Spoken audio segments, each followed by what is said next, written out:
everyone. Welcome. I'm Natalie Swachina, the Associate Deputy Director here at the Houston Center for Contemporary Craft. Thank you for joining us this afternoon for our Artist in Resident talks. If you don't know about our Artist in Residency program, artists have their studios open to the public 2 days a week. They're here for 3, 6 months, 9 months to a year. The program is about, innovation in craft and also helping our Houston audiences have more accessibility to craft artists. So we're super happy to have Sarah Knight and Robert Hodge here this afternoon. They'll both give presentations. We'll leave some time at the end for each of them. So let us know if you have your questions. And if you're joining us via Facebook, please leave your questions in the chat and I'll moderate at the end. So first up will be Sarah Knight. Sarah is a queer trans ceramic artist and educator from St. Louis, Missouri. Sarah's use of experimental ceramic techniques and materials allows them to question whether all material is intrinsically queer in a state of transformation. They fuse clay with melted stone, and a wide range of non-clay additives to create sculptures that blend the artifice with the natural. Raised in the San Francisco Bay Area, Sarah received a BFA from Mills College and an MFA from Washington University in St. Louis. They've been awarded residencies at the Watershed Center for Ceramic Arts, the Gentile Foundation, and the Craft Alliance in St. Louis. Their work has been shown in galleries throughout the U.S. Knight's first solo show opened in the Foundry Art Center in St. Charles, Missouri in 2022. So we're excited. I'm going to hand it over to Sarah to start. All right, thank you so much. And computer volume should stay muted, correct? On this computer?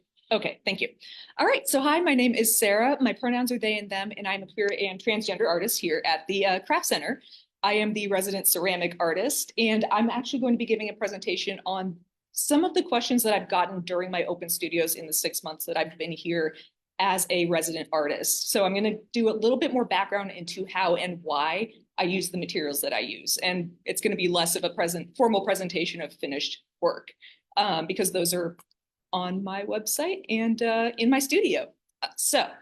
I would also like to give a little disclaimer that I am going to be discussing issues of it's a little dark in here, of queerness and transness, and in the wake of things that have happened this week and the death of a young Indigenous trans person at the hands of their peers, I want to recognize that I'm very grateful that you're here and that this might be a topic that you do or do not want to tune into, depending on how it impacts you. But for the most part, my work specifically addresses how queerness and transgender identities exist in a space of entropy and joy. So by making things that are unrecognizable as artificial, as natural, and by using materials that I find, scavenge, and are donated from my community, I'm able to reconsider the role of how queerness exists in objects and installations. So, like Natalie said, at the core of my work, I'm asking if all matter is queer in a state of transformation. And I have to switch to this. There I am. And I use a lot of materials that are non-ceramic. And these materials act as fluxes. They melt in the kiln. And that concept of flux is really important when it comes to understanding how these objects exist in space. So my upcoming solo exhibition at Northern Clay Center is primarily the reason I took this residency. And most of the works that you'll be seeing in the second half of it are works that will be presented in that show. And I mention it because the theme of the show and the title of the show is queer alchemy. And the idea behind alchemy, as a refresher, is a pseudoscience that combines the mystical with the scientific. And I am almost working with those processes and that combination of the non-tangible with the chemical to create objects that bridge the gap between queerness and geology. So this piece itself is one of the first, it's actually the first piece I made in 2023. It is called Void, and it is made primarily from reclaimed black clay, embedded steel shards from previous work, and ground up steel glaze. And this is a great example of, oh, that does not show on the screen. That's a great example of how I am thinking about using using material in my work. I keep trying to use the arrows. There we go. This is also another quintessential work that I've made. And while it's not in chronological order, this was made in 2022, and I'm taking you way farther back than that.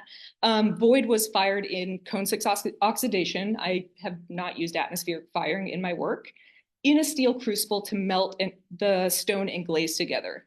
And so you can actually see a ring of stone and lava glaze that holds the components of my ceramic and reclaimed shards together. And this is a really great example of how I'm using fragments in my work. So this is studio clay that was donated to me by other ceramic artists and rocks that I had picked up in the Ozark region, in addition to ceramic sculpture on top that I've also mixed with a bunch of glazes that are super experimental. And the reason that I'm interested in the fragment in my work, and it's been an ongoing theme, is because queerness exists as a visual language, primarily as a fragment. A lot of queer artists and writers use fragmented forms to express their understanding of our own culture, because we really only have a culture made of, or a history made of fragments. And in a lot of ways, that is very freeing, because I think a lot about the concept of the atlas and the idea that fragments put together can generate new meaning. So as opposed to being a comprehensive whole, the fragment is extremely important when put together with disparate things to create new meaning. And I could give you a ton of book recs on that, but that is kind of the foundation of where I really started when I went to grad school and discovered I could melt rocks. Speaking of grad school,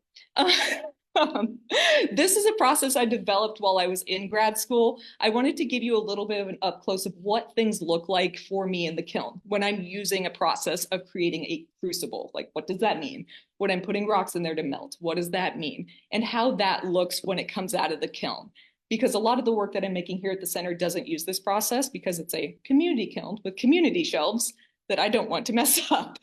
But so the image on the right is a pre-fired image of the work on the left.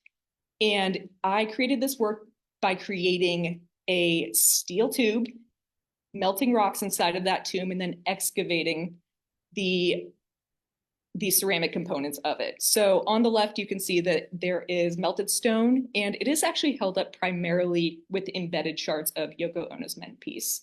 I haven't quite figured out what the symbolism behind these shards that were given to me are in my work yet, but this was a piece that was an experiment not only in scale, but in trying to find a new meaning to a exhibition that has been overproduced and is extremely industrial. And I say that because these shards were given to me by a graduate student who was in charge of throwing out 15 boxes of these broken pieces. If you know anything about Yoko Ono's men piece, you know that it's a participatory installation where you come in and you wrap broken shards of porcelain together to try and recreate or create new work out of broken pottery. All 15 boxes, probably about 40 pounds each, were going to the dumpster. And she asked me if I wanted some, because it was kind of appalling to her that they just end up right in the dumpster. And as a side note, these are all from Crate and Barrel. They're not handmade pottery. So I have a lot of thoughts about it, but I don't have a lot of finished thoughts. So I've kind of held off on continuing to use it as a material. So these are actually two photos that I'm just going to give you the background tour. This is from grad school. So this is when I was much more fit. This is what it looks like when I'm excavating a steel tube from a front loader, glorious front loader that I don't have access to anymore. So basically it's a 10-second video that shows you how the steel behaves once it's fired. It's pretty fragile, and those shards are things that I embed in my work, like the first image you saw. And here is the part where, you know, I have to get into the kiln and remove the work. If I'm using a top loader like I have since grad school, I do have to balance myself on top of the kiln and excavate the work by hopefully not falling in. There have been times when I've asked people to hold my feet. It's fun. All right, so. Oh, yep, you're right. I have to pause the videos. We went over that. Boom, okay. So in grad school, I started not by creating ceramic sculptures, but by creating material tests. I began dialing in temperatures for my ceramic work, or for, you know, melting rocks in the kiln, and seeing what I could do just by combining them. I was really intimidated by the hand building and wheel throwing elements of ceramics when I entered grad school, because while I'd worked at a clay store for 2 years prior to grad school, but I only had a theoretical knowledge of clay. However, when I got into grad school, my professor, Ron Fonda, basically told me, you do whatever you want, you're in grad school. So instead of learning how to build with clay and throw on the wheel, I immediately was like, so can I melt rocks? And he's like, go for it. Just put a lot of sand down, but go for it. And that's what I ended up doing. So I'm working almost backwards when I come into clay. And this was not that long ago. This was 5 years ago.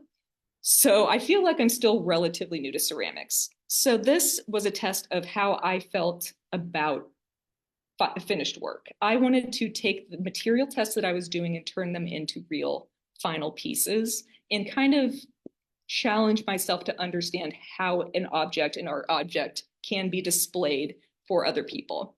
And this still informs my work. These are more tests using non-ceramic additives. So sublimation column is made entirely out of glaze and a steel base. So the unconventional ceramic materials and processes that I picked over hand building and wheel throwing involved a lot of glaze chemistry. And I was doing a lot of research into local geology, how to make glazes, and how to form glazes in the kiln. And I actually started seeing having a lot of philosophical thoughts about how the suspension of a fluid thing as it's off-gassing and becoming lava or off-gassing and becoming a foam is almost like the suspension of something in transformation. And it's basically a freezing of this transmutational state. And I began relating that directly to queerness. And it would be a long time before I understood what that meant in an installation space and what it meant to, incorporate clay. But this is very much where I started. This was yes, it just got darker. This was my first installation of all the works that I'd made. And I made a lot of them because they were material tests. And so this first installation was created in a black box space. It was titled Disinterred Non-Binaries of Matter, Time, and Spirit. And there have been multiple iterations of it, but this was during grad school. And so my intent with this was to present objects as a queer underland and a safe space. Participants were invited to just use headlamps to enter this space and confront these objects on underlit wall shelves. And some of them were just rocks. Some of them were sculpted ceramic. All of them were fragments. And every single one of them kind of had their own presence. And I really wanted to highlight the non-product role that ceramics can take on and how that changes the way we value things. I began really buckling down and understanding what it meant for me to see transness and queerness as a process, and then to also see my finished works as a continual process. To me, my works are never finished. They are only beings that can be reformed and reinstalled in different spaces. And yes, I have kept every single one of these pieces, even when they break. So then the pandemic hit while I was in grad school during my final semester in grad school, and I no longer had access to a kiln. I was extremely isolated, and I got really, really lucky that a local artist friend of mine gave me a space in a warehouse to just work. But I had to decide how important it was that my works were permanent and fired ceramic. So during the pandemic, I was still creating my MFA work, but I was able to use mixed media plaster, unfired clay, and create large-scale installations in this warehouse space, even though I did not have access to a kiln or any of my regular materials. And my plan was totally out the window in terms of what I was going to do. But I was really able to grapple with the personality of each one of my images or each one of my pieces in this space. So while I still don't consider myself fully a ceramic artist, I did have a lot of, I feel like it was a bit easier for me to transition into non-ceramic materials during this time because I really didn't consider myself someone that worked with clay. I used plaster, I used concrete, I used the shells and fragments of my previous work as I worked through, being completely isolated from community, which as a queer person was extremely difficult, but as someone who was also trying to find their voice in the art world, I felt like it extremely hindered my ability to bounce ideas off of people, to see what people would do in a space, because my work exists the best when people are engaging with it. Truly, the meaning is made when people are engaged with my work, but being alone in a warehouse really put a damper on my ability to understand how that existed. So the grad school thing happened. I made an MFA exhibition. So I forgot to put the title on the screen, but it is a long one. And each one of these images, or each one of these pieces also had their own title. So bless the people at the Kemper Art Museum at WashU for printing all of that out for me. This is titled The Reliquary of Disinterred Non-Binaries, and I really was considering this a memorial or a sacred space for my queer little relics, because I was coming from a place of being kind of isolated during the pandemic while people are dying, and there's being a lot of connection made to the AIDS pandemic. And I really wanted to find a space to honor queerness and transness despite not having the ability to present work to the public. Despite having zero connection to people, I wanted to create something that would allow people to immediately recognize the weight of an object, regardless of what it looked like, regardless of what they thought it was made of. I wanted people to be able to look at something and just be fascinated, just have a little moment of being interested. And at the same time I was finishing my MFA show, I began my residency at the Craft Alliance in St. Louis, an organization I very much love, but they were introduced to me as a accidental third-year grad student, finishing up a graduate exhibition while trying to begin a real professional residency at my first craft organization. So that all happened concurrently. They were very gracious with their time and energy, and me running around as a first-time adjunct professor while all of this is happening. And they were extremely supportive of my work. So it was very, very helpful in a lot of ways that I couldn't change gears between my MFA exhibition and my first residency work, because I was able to kind of continue where I thought I would have left off naturally had I had access to a kiln. And this is really where I began to embrace craft and fragmentation in weaving together my own work. Because during the pandemic, I was left with a lot of non-precious materials and broken art from when, my work was being packed up and just given to me. And I realized that it didn't really bother me that my work broke. So I saw fragmentation as a challenge to embody my practice of highlighting the brokenness, not in a negative connotation, but as a positive and optimistic way. So craft became a huge part of my work because the craft community wholeheartedly embraced my experimentation and concurrent learning about ceramics. This is where I really was like, I have to learn how to wheel throw. I have to learn how to sculpt with clay. And it was a really kind of eye-opening time for me because people were totally fine with it. They were like, go ahead, like put weird things in the kiln, learn from our other artists. And at the same time, like you're a professional in this space now. So we accept you for that. So my first solo exhibition, it was titled Crystal Queer, and it was assembled after my residency at the Craft Alliance. And this space was a huge one to fill. It was a literal railroad repair hangar. So one of the side galleries, I had half of it, and I was extremely intimidated, especially because my work felt very open and vulnerable and small in the space. That being said, it really did open my eyes to what my work could be given a larger space. So this work was made on an adjunct professor salary. And let's see here, I will switch to the next one so you can kind of see the concept behind it. So it was an installation that reimagined the definition of queering as a disorientation of visual and conceptual cohesion. It's the accumulation of fragments, quotes, and definitions that aim to create a space of perpetual flux and transmutation of not only meaning, but of matter. So by using the ceramic process and flux as a metaphor and physical object, I intended the space to embody the joy of the unidentifiable and the alchemical transformation of matter, language, and identity.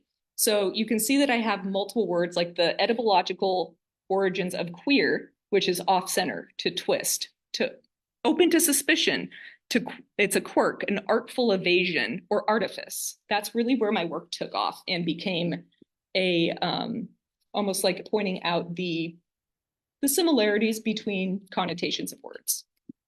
So that brings us to my current body of work.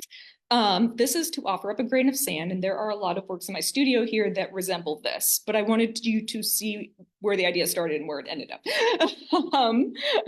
So this work was inspired by uprooted trees during a really bad storm in Missouri, and I basically collected rocks after the storm and made work that was really biomorphic and a little bit surprising to me. But this is made primarily from found rock, crushed glaze, and melted stone. And I'm going to get right into what I'm doing now. So this is the first work I made here at the center, and this is called Pillars of Creation. It was not intended to look like the Pillars of Creation, but I was nerding out on astronomy images after this work was made, fresh out of the kiln, and I was like, wait a minute. Perfect, I found my title, because that's the hardest part of this. So I came into this residency planning to focus on my hand building and refining my forms for my upcoming exhibition at Northern Clay Center in Minneapolis this fall. However, I didn't really want to stray too far from my material exploration, and the Craft Center has been fantastically accommodating of my strangely cannibalistic and vortex of a practice, and you can see that in my studio. So this piece really embodies like the unmoored open space and open time that I had to work for the first time since grad school. And even then there's no classes. So I really have all the time in the world to work. This piece and all the pieces in my studio right now have been really inspired by the crepe myrtle trees, the colors of the bayou, and my very many walks in Memorial Park. And so from this local inspiration, I've really taken to like these crepe myrtle trees and how they almost absorb and cannibalize themselves in their attempt to reach sunlight. And I've really seen this as almost like a biological flux. These trees, as they grow, will actually fuse to themselves and almost stabilize themselves as they grow up and out. But it seems like there's no rhyme or reason to it. And I would absolutely kill to know what these trees are thinking. So actually, if you know anything about these trees, hit me up, because these are amazing, amazing forms that, you know, you just see every day in Houston. So in my studio, you can see a lot of work that is inspired by local textures. These are two images that I've just taken on some of my walks around Houston, and that's a macro image of lichen, the piece in the previous slide. So you can see there's a lot of similarity, and my colors are really changing as I work with the local landscape. And this red here on the left side of the macro image is actually clay that I sourced from the bayou and fired to cone 6. And it turns a beautiful deep red color and works fantastically as a slip in a glaze if you ever need free materials. Here's another little example of previous connections that I kind of missed. This is an image from the Gentile Foundation. They have a beautiful acreage behind their building that you are allowed to walk in. I took this back in the summer of 2022, and this just happens to be the leg of lichen. And again, these things are cyclical, and I'm learning a lot about my own practice and the way I absorb information from my environment. And again, here we are. This is actually a different piece that is finished and in my studio. But this is, oh, I forgot to put my name on it, or put the name on it. This is actually At the Edge That Makes Me a Thing with Horns. That's the title of it. But this is an image of a crepe myrtle tree and then a rock embedded in one of the roots from that Ozark storm that I encountered. And then the green slip application of natural Houston clay onto one of my sculptures. So this is kind of the iterative practice that I have that really is kind of absorbing all of this, this experience with myself. So here it is. Okay, there we go. And I remember the title correctly. So this is Houston clay, crushed gravel, steel shards, underglaze, and glaze. And the more biomorphic my pieces get, the more I begin to think a lot about the body and its abstraction when it comes to transness and queerness. I was told during grad school that my work did not look queer enough because it was not colorful enough. Like it didn't have glitter coming out of it. It just didn't have enough. So, you know, when I was working with those underlit pedestals and all of the underlit, you know, pieces that I was working, I was really kind of pointing to that one statement that was made to me and going, is it queer enough by being neon lit? But I'm kind of back on that, finding balance in my work. I don't specifically feel as though my identity has a color scheme attached to it, but I do feel that it has this alien and transmutational quality that comes out more and more in my forms. And I'm really learning to push my my forms a little bit more in this residency. So We're almost at time too. at time, perfect. All right, so here are the last 3 bodies of work I'm working on. This is slag, and this is basically me suspending fragments in my own work and just using ceramics as a frame to highlight individual rocks and glass slag. And that is a brand new body of work that I have not fleshed out yet. And same thing with this. This is going to be pieces of exploded bisqueware from failed projects that I'm working with in my own practice to kind of cannibalize and create a new meaning to each one of the broken pieces. And this is the final image, I believe, and it is backlit pieces using porcelain that I am trying to create wall works out of. And this is almost going back to my painting practice before grad school. This is a brand new body of work that I haven't fleshed out yet, but you will see in my studio, and hopefully next time I give an artist talk, this will be where I start. Thank you so much. Questions online, and then maybe I'll get anyone who has questions in the audience, check out your studio afterwards. Absolutely. You have one question about how did your BFA inform this work, or it also building on that, your personal relationship with being queer and trans? Yes. Okay, so my BFA, I went to Mills College in Oakland. Mills is now part of Northeastern University.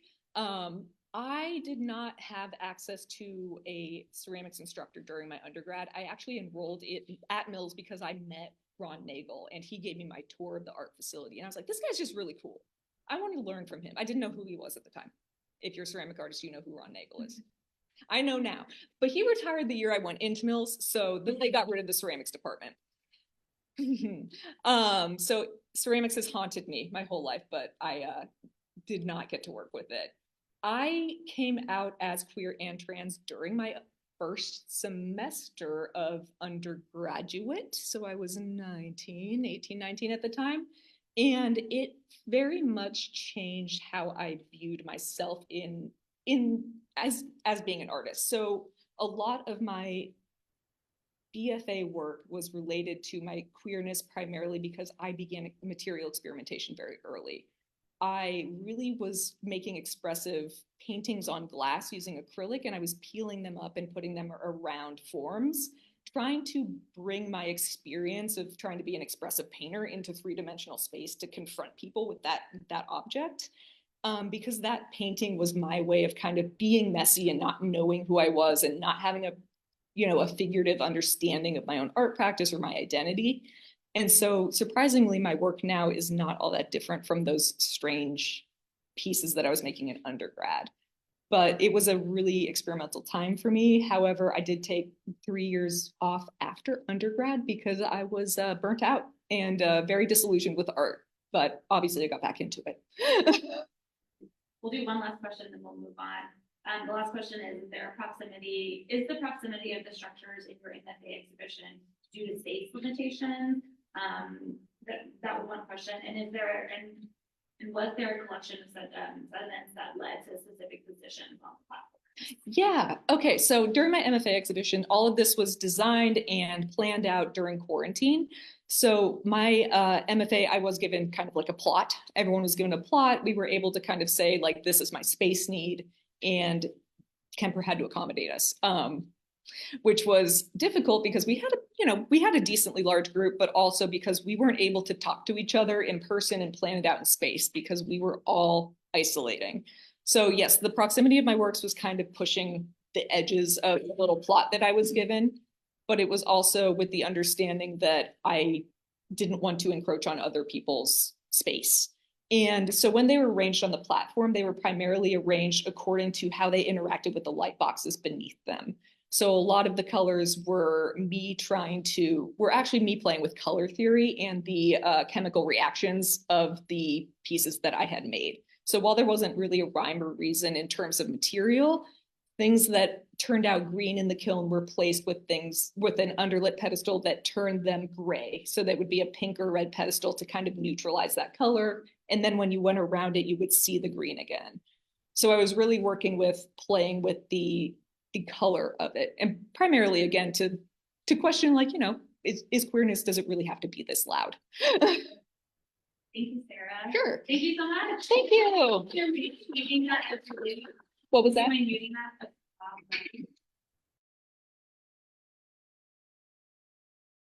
Okay, thank you so much, Sarah. We really appreciate that. Sarah will be in residence until the end of May now, so you still have time to come back and visit their studio. And so next up is Robert Hodge. I'll give Robert a second to come up. And I should say too, you're welcome to visit the resident studios after their talks to see what they're working on. Thank you, Sarah. So, okay, I'm going to jump right into Robert. Robert Hodge is a multidisciplinary artist currently working in Houston, Texas. His work celebrates resilience and reclamation through commemorations of African-American cultural icons, and is grounded in the rich continuum of African-American history and cultural expression. Robert has exhibited his works in galleries and museums across the country and internationally, including the Baltimore Museum of Art, the Contemporary Arts Museum Houston, and the Carnegie Museum, and the Blaffer Museum. The multimedia artist also recently released a themed-based record honoring and remixing music from the legendary Robert Johnson. And there's lots more to learn about Robert that he's going to go over in his talk. So, and I'll mention too, Robert is also now here till the end of May. So there's lots of chances to come visit Robert's studio. And let me mute myself, Robert, real quick, and then we'll go from there. Let me mute myself. Great. Make sure these arrows are working good. Okay. So, thank you all for coming out. I just feel it's weird because I'm also talking to the world and streaming. So, the internet world, hello, how you doing? My name is Robert Hodge again. I'm a multidisciplinary artist, and I think today I'm going to talk about, this is going to be very organic, but I'm going to talk about collaboration because I think that's the theme with all of my work, and endurance, and I think caring for the culture of the art that happens here in Houston and just in general. So I picked this really corny teamwork thing because that was my idea of collaboration. And when you collaborate, I think we all collaborate, but a good collaboration feels organic. It feels like you're not tired, you're not stressed because you're giving and taking. And so I've collaborated with a lot of musicians, but I kind of want to start with my current collaboration is with Tim Kerr. And Tim Kerr is an artist who I followed when I was a young kid. I used to cut out his artwork in the Juxtapost magazine and put it on my wall. So I had a relationship with Tim because I think out of all the artists I knew when I was young, he had a great color aesthetic. He knew how to match colors. He knew about contrast. His work always popped. And so Tim is about to turn 68 March 11th. And this is the first guy I worked with who's a legend in not only music and art, but he's a skateboarder. So when I go to Austin with him, we get stopped everywhere because he's in all three worlds and he's like really mastered things. And he works every day. He has a certain humbleness that I really admire. So we really got along well. And that doesn't always happen. Sometimes I do collaborations and it might just be a one-off because personalities clash. You're dealing with ego. So we've made over 50 works already. And I just left Austin last night for No Kings But Us that happened at Big Medium. It was a fire like the fourth day we had the opening. So it was closed the whole time and now it's back open. So collaboration, again, is something that I think is very valuable. I think it's something that exists in every artist's life. I just really started to be aware of it because I come from a big family. I think that was my initial draw to collaborations. I needed people around. But then it started getting really healthy because, again, I'm a musician.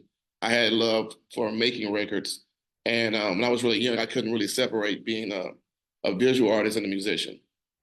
If you know anything about hip hop, it usually comes along with this idea of a person that you make up to make music. And at a certain point, I said I didn't want to do anything that was outside of who I am, as a human. So I kind of started writing more songs and creating music from the standpoint of a executive producer. I'm really inspired by Rick Rubin, by Quincy Jones. So the records I started making was a compilation of signed musicians, local musicians. I met a guy at Kroger's one day going in and buying milk, and he got on the record. So it's really based on talent. Like who fits for the sound. And so again, this is a Seek What They Saw, and this is a piece that me and Tim did. And this piece is really about Southern music, really the idea of DJ Screw, Robert Earl Davis, and this guy that's from the city that made an original art form that's not always talked about. And if it is, because of time and the internet, I remember maybe, what was last year, it was a young woman from, I think from the UK, and she was really highlighting this artist from the UK, and she thought that he created Screw, which they called it, I think she called it, what did she call it? It was another term, but it wasn't Screw. But she was, I mean, it went viral because she was like, oh, this guy invented this music where it slows down, it chops up. And so she got educated really quickly. But the whole point was generational in time. I mean, it goes so quick that, you know, my daughters listen to a Puff Daddy song without knowing that it's Sting. And so like all these things happen really quickly. So that's when I started realizing, am the work that I'm making, is it relative? Does it make sense? Because sometimes you think you're preaching to the choir.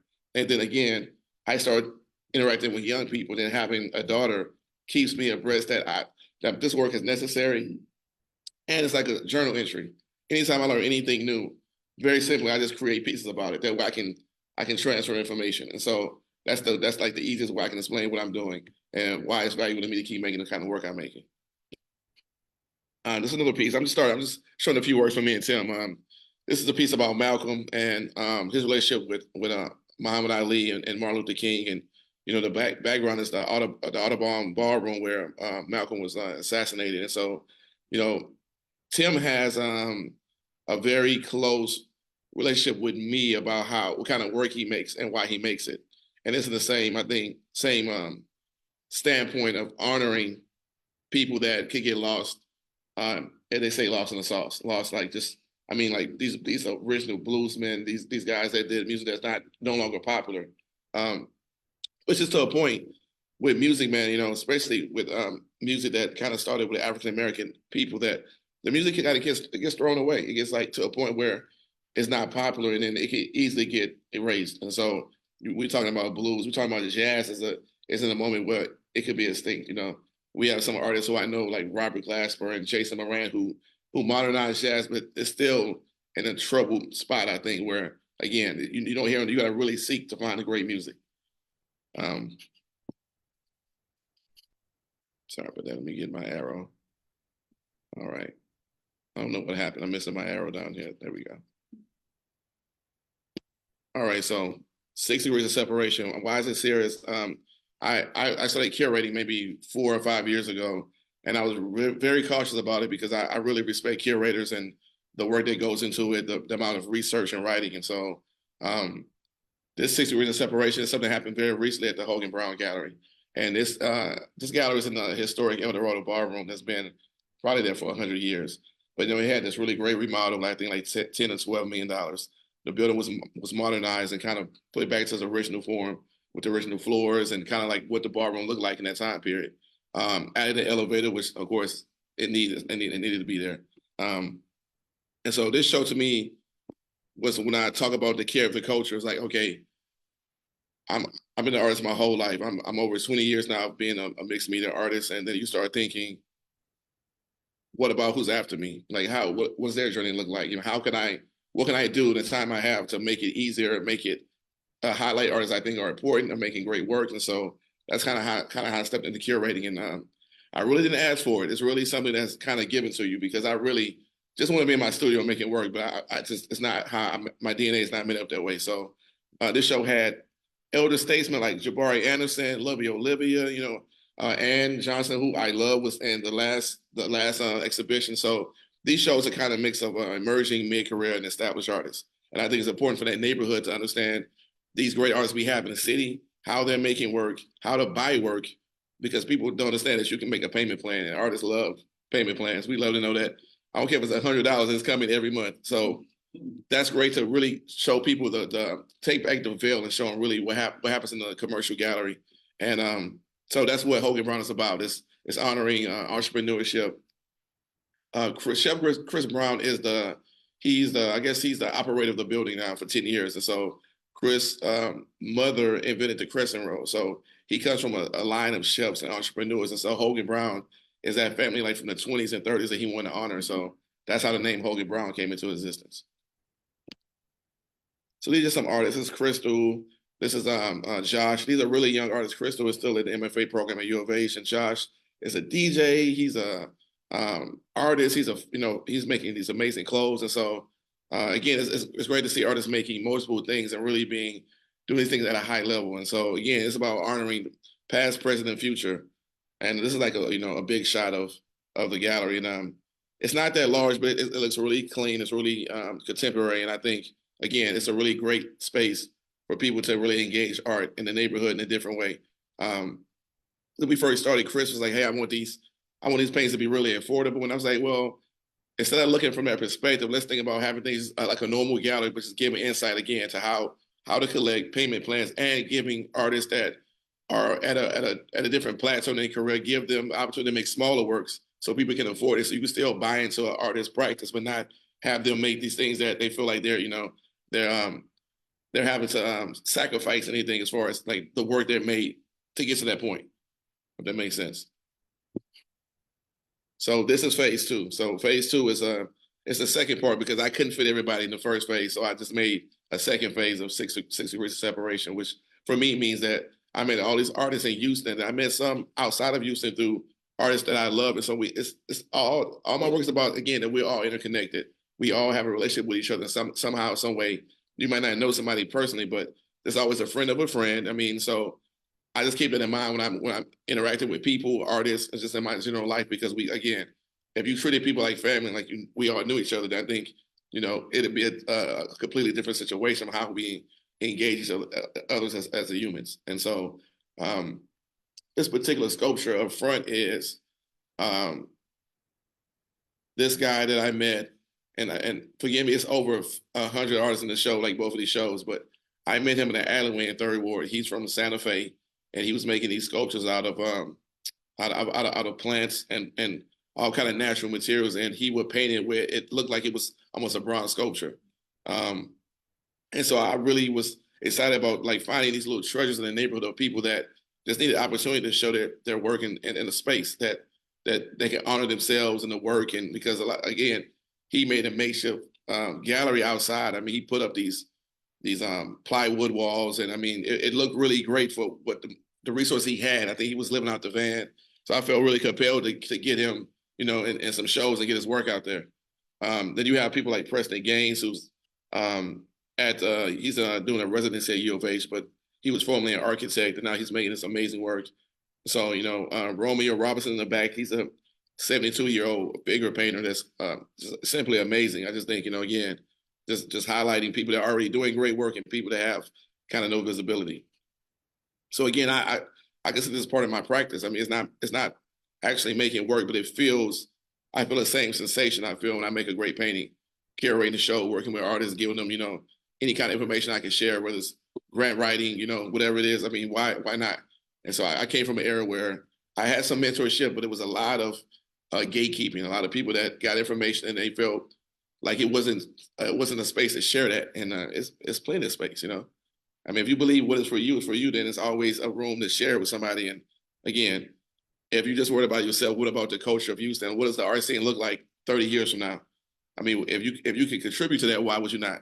And so that's why I challenge artists to think outside themselves. Why? Because I know it's self-involved. It's hard to make work, and you have a family or you working. This is a really tough field to want to do. And again, I feel like we're compelled to do it because we love it. But I mean, if I could do something else, I probably would. I cannot. I tried to do other things, and it pulls me back every time and so that's why I guess I started opening up, with making music, and now I'm working on making films. I'm writing scripts. I'm just doing all of these things because simply I get bored too. And I don't know what I'm all good at, so why not try? And if I fail, I mean, yeah. I mean, you got to start. And I think also doing other things outside of what you're really good at is kind of tough because we all start from a place of being terrible. And I think that's a weird feeling when you're good at one thing and then you try something else and you're terrible. It just makes you want to go back and do that, but you have to fight that feeling and just stay in that terrible mode, maybe 2 or 3 years, maybe less. I mean, it depends on the 10,000 hours you put in, but So these are more shots. I'm gonna skip through these. I really had maybe 100 slides. I'm like, I can't do this. I had to slim this. I have 20 minutes. It goes really quick. So I'm gonna show some spaces, and then I'll get to some of the work so I kind of make 3 bodies of work, and I really love making these kind of paintings, but they're really physical. They take a lot of time, and so these are a reclaimed paper that I get from around the city. So if you're riding around, you see those movie posters on gas stations, and they're like ripped down the next week. That's me going out there tearing them down. And so in my backyard, I got a pool where I use water and glue, and I just layer and layer. And then I either carve into it by hand, depending on the size, or I laser cut. And when I first started making this work, I was really insecure about it because I didn't have a blueprint. I mean, I had some artists like Raymond Saunders and some people I knew that make collage, but this really, when I saw Mark Bradford work, I really got excited because I said, wow, it's somebody that's kind of in the same vein. And so it is a space for this because I happened upon this coming to my studio. I had to stay up at 6:10, and it rained really terribly one week, and it was a leak in the ceiling. And when I came back, all my drawings in the corner were all melted together. They were all but it looked so beautiful. It was something that I knew that like, this is Mother Nature's work, and how can I recreate this? So I started trying to figure out sanding, leaving things outside, bringing them back in. And so I finally got a formula that I felt worked. But I love this stuff because it feels like history. It feels like things that are underneath inside the paintings that you can't see, but somehow the energy transmits and you can feel them. And so the layering and the sanding and the stitching came from me doing a residency in Nairobi. And so they brought some African-American artists to work with some African artists. And it was like, okay, how does this work? Like what can you do to show the brotherhood, sisterhood, all those things that we were having conversations about? And I thought about when you get a cut and how you get stitches and how it heals. And it's healed, but you still see the scar. And so that's how I got into sewing. And this designer, Jay Free, showed me basic stitching. And that's what got me here. Thank you. Because I wanted to expand upon sewing and embroidery, because I was making the same stitch for about 5 years. I didn't realize it because it was really simple, and it was about keeping the work together. So it's an aesthetic thing. It's also a thing like I just didn't trust glue. I was thinking about just archival kind of how do you make paintings. But now I'm in a point where I want to add an additional beauty, and I'm starting from scratch with a sewing machine and an embroidery machine, and I'm not the best at it, and I'm willing to take that time to work through to get to where it needs to. So I'm really grateful to be here and have that extended time to really work on that. And so, oh wow, this is Gay Ann. So this is a piece called Tap Dance, but it's a woman who's looking at, her name is Gay Ann. She passed away maybe 4 years ago, and she was a volunteer at Project Row House. So just seeing this picture just kind of brings joy to me, because she was a really amazing woman. Zydeco dancing on the week. I mean, just really active. She lived her life all the way to the end. I just admire that. But tap dance is also, again, these pieces are about material. They're about something that's bigger than the image. And so why I do love silk screening and making printmaking, it's something about these that I feel like this translate that energy that I want people to feel. It was about Bert Williams, this very famous tap dancer. And so again, with circular, I think if you see it in person, it'll really translate. This piece was in the CAM 2014. That was my first solo museum show after I left Skowhegan. So I really had 3 weeks to get this work together. So I really just zoned out. And you'll be amazing, like the stuff that artists make when you have time restraints and you don't sleep and you're focused and you got pressure. You start experimenting and start doing things you wouldn't normally do, and it usually makes a breakthrough. So this piece is called Too Legit to Quit. This is a span of 5 years to make this piece. So I left this piece outside of my Project Row House studio for 5 years. And I was trying to be funny and reference MC Hammer, Too Legit to Quit. And I put the painting out just to see what would happen. So it's like an experiment. And so the painting had been ran over, Hurricane Harvey. The landscaping guys used to run over with the lawnmower, and it's like, oh, this is Hodge painting. It's a guy named J.O., which Ann knows. He just found it hilarious that this was an art piece, and that it was gonna, and I said, wait, one day you'll see it in the gallery museum. And so after 5 years, I brought it in, and it literally fell apart in my hand. So it almost like a relative died. So I had to do surgery on it. So a lot of that new stitching came because I had to put it back together. And so I got it back together, and it got framed, and I invited JL and the landscaping guys to come to the gallery. and they were just amazed to see it in this space again, because things change when they leave your studio and an environment to a really clean room. And so I really, that's again the joy of mine to watch them see how what different types of art, not just what they're used to, of course, with these great portraits and beautiful landscape paintings. It was something that was real raw. It's about material. It was a conceptual painting, and yeah, it's one of my favorite ones. I almost feels like a self-portrait, so very resilient, this next one is Promise You Will Sing About Me. And this was like a piece dedicated to one of my good friends that he got killed by some constables, like maybe mid-20s. He was very much a genius, but he was bipolar, and that's before that language kind of was really known, and we understood what that meant. So I think people were very confused about what was going through his transition, and so also I want to honor just also all kind of ancestors. And so these books are at the bottom with some books that really changed my life, and I thought, how can I get these books to people to dive into them? I thought I should put them into a painting, and so that way, this painting is right now it's in Germany. It was just in St. Louis and Baltimore. It's going to Cincinnati. So again, the point is somebody's going to see this and they're going to resonate, and they're going to take these names down, and hopefully, they can be inspired by these books. This is on canvas, using vinyl covers, spray paint, and again, I love making these kind of sculptural paintings with fabric, which leads me here because I've always been drawn to fabric and sewing. But again, to take that skill set to another level can really change things. And so, you're the ship on the top, which of course, references the slave ship, and the bottom is from a tribe called Quest Song, and it's called A War Tour, so it's AWARD Tour. I thought it said World Tour as I'm a kid, so I'm thinking I'm listening to hip hop, and sometimes when you can't really understand what they're saying, you kind of make your own lyrics to it. So again, just imagine this kind of world tour of how slaves were transported to America. And so that's kind of what that piece is about. So then it's kind of fast forward to another style, which is just collage, which I was initially drawn to because just the sheer disrespect of collage. I just feel like people just assume it's really easy to do. I mean, we always do a lot of workshops, and I encourage people to do collage, but then I was thinking, how can we take collage to another level? So I'm always been attracted to vinyl shopping. So I started making these collages based off, just vinyl covers and taking these old narratives and making something new. And this works for the DJ Screw show that happened at the CAM. And so when I got asked to do this, it was very easy.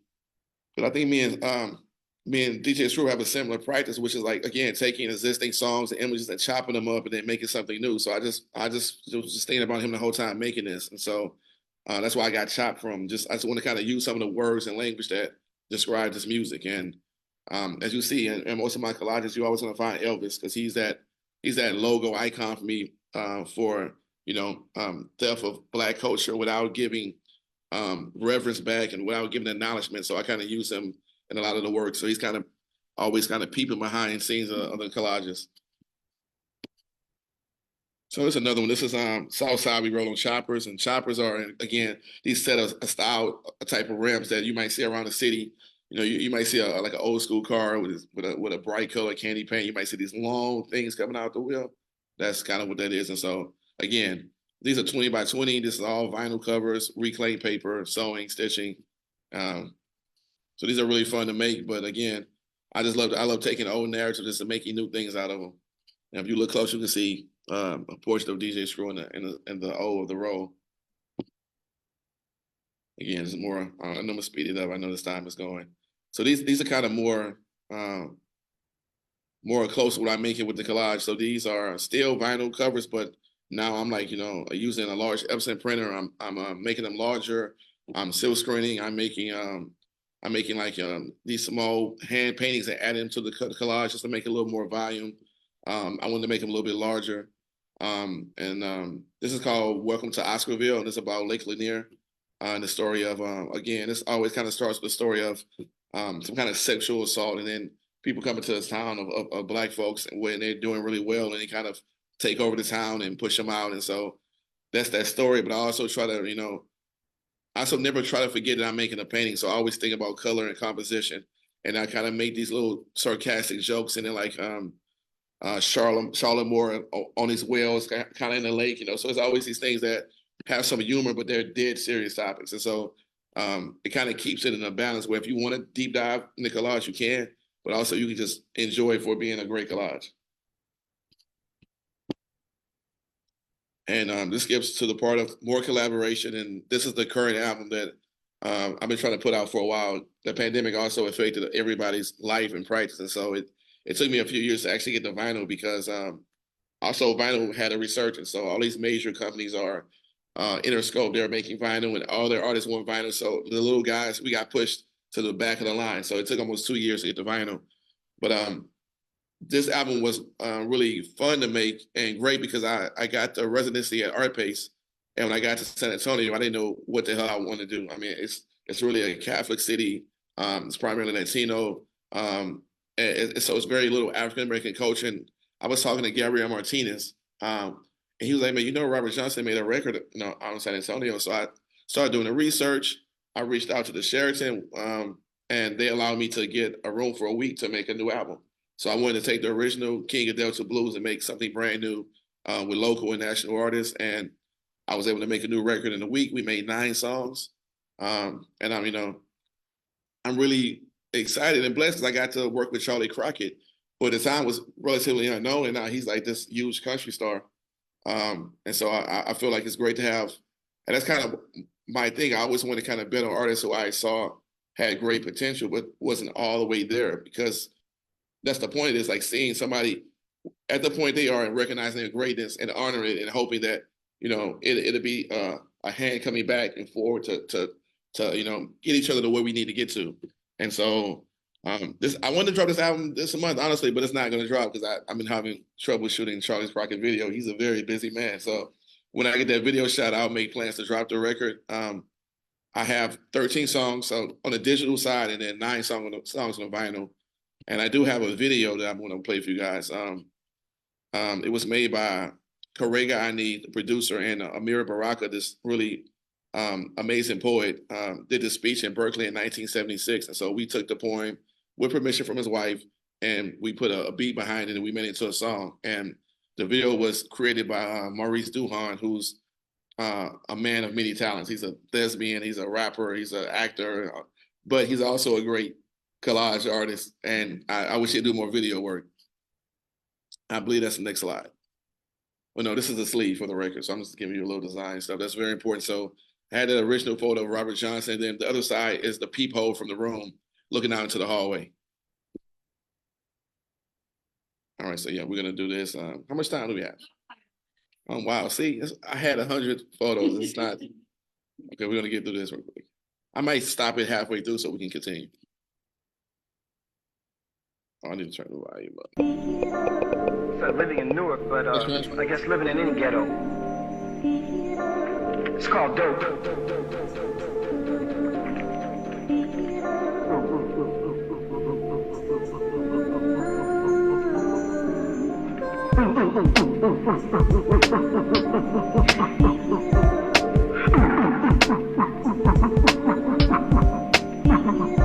Ray light, morning fire, lynch yet. Yes, the pain in dreams comes again. Race pain, people are people everywhere. Yeah, ooh, ooh, ooh, ooh, ooh, yeah, ooh, ooh, ooh, ooh, yeah. Our people, yes, people, every people, most people, ooh, ooh, ooh, ooh, ooh, yeah, ooh, ooh, ooh, ooh, ooh, most people in pain. Yes, the pain and pain today. Oh wow, it must be the devil. Oh wow, it must be the devil. It must be the devil. It must be the devil. Oh wow, yeah, devil. Oh wow, must be the devil. Must be the devil. Must is be the devil. It can't be Rockefeller. It can't be him, no Lord. It can't be DuPont, no Lord. Can't be no Lord. No way, no son, no way, Jose. Can't be them rich folks. They's good to us. They's good to us. They's good to us. They's good to us. They's good to us. I know that Master told me so. I see it on channel 7. I see it on channel 9. I see it on channel 4 and 2 and 5. All right, I'm gonna pause it there. I know it's really short, but it's kind of like a denouncement of white supremacy and using that as this legend of, like, you know, again, in our community, it's like must be the devil. We blame the devil for like just inconsistent and terrible things that happen in your life. But if you don't know the legend of Robert Johnson, he in this legend sold his soul to the devil to have these amazing guitar skills. And so the story is when he first started, he was a terrible guitar player. He was a terrible singer. He left. 6 months later, he came back and he was amazing. Like nobody heard a voice like that or anybody play like that. So he was essentially his first pop star. Like, anybody you look up to, the Rolling Stones, all those guys, they worship Robert Johnson. And so the question is, can you sell your soul?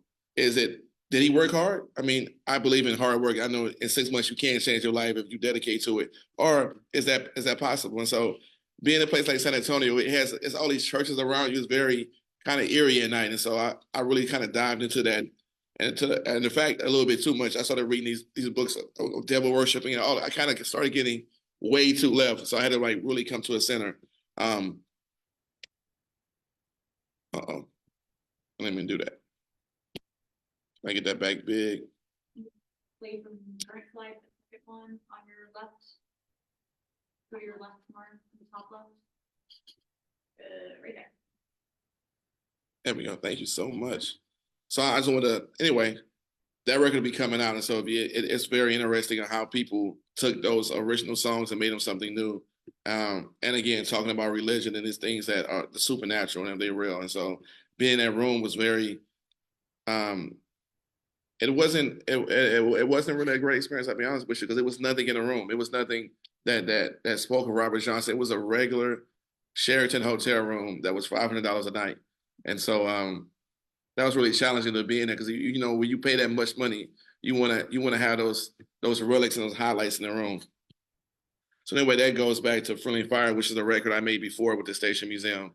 Unfortunately, they're closed now, but they were so prolific with so many great shows that came out of the Station Museum. So I was honored they backed this record, which came from a group exhibition that had Olivia, had Forrest Prince, Regina Agu, had some really great artists again that were kind of mid-career established. And I got to work with Jesse Light on this project because a lot of people didn't know that Jesse was a bluesman. He made his own guitar, and I consider him a mentor. He died July 24th, 2023. Just sent kind of shockwaves for the city. I mean, even though he was an elder statesman, we still just thought he would be here forever.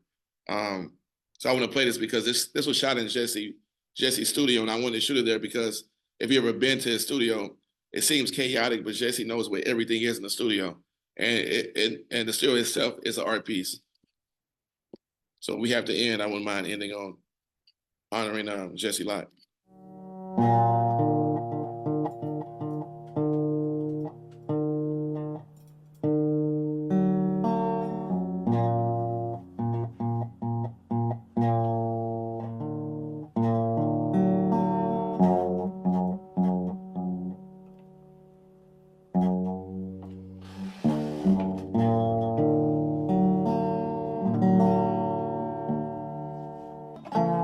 Sometimes it is.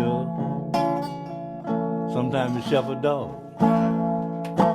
Still the same old song.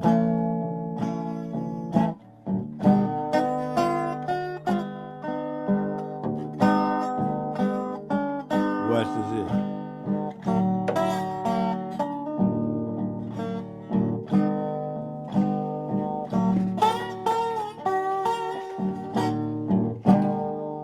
Won't buy me a shepherd dog.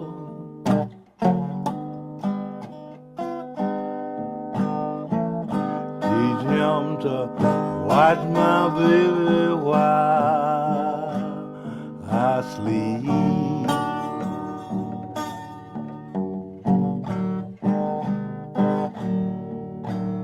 I'm gonna buy me a shepherd dog.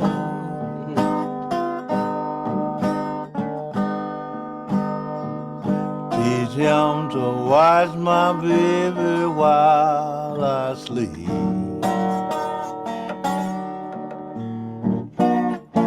Now I won't have to worry.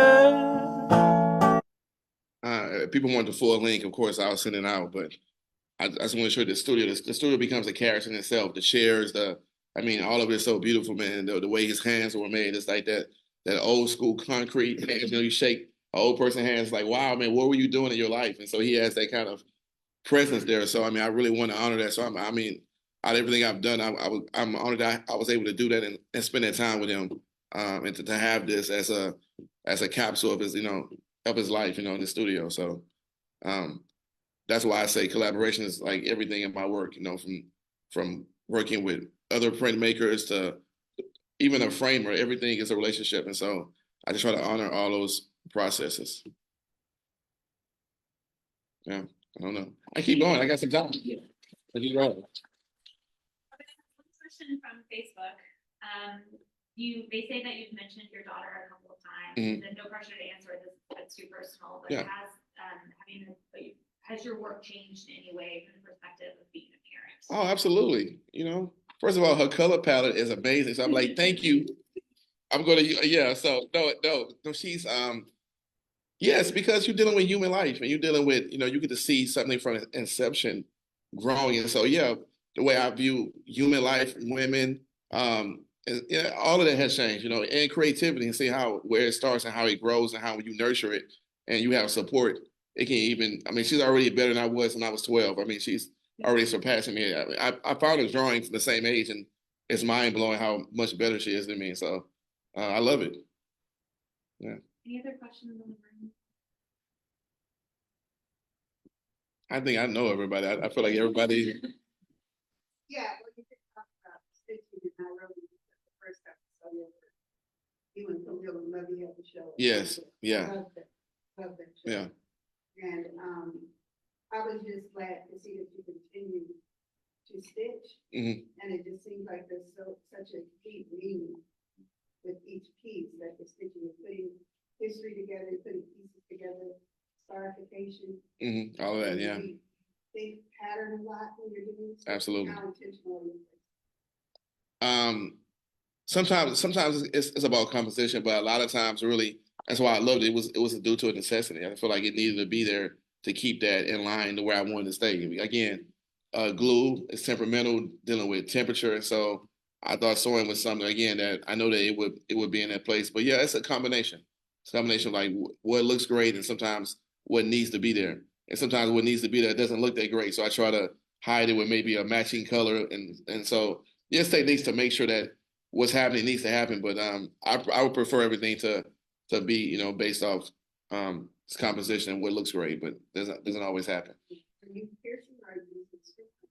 I'm piercing when it's too thick. Yeah, I have a drill. I got a very thin bit and I just drill all the way through.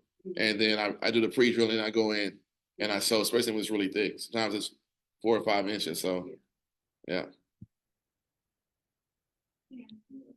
Well, Well, that was quick. I'm honored. Thank you. Thank you for having me. Thank you, Robert. Thank you, Sarah. Join us the next meeting in the Studios. Thank you all.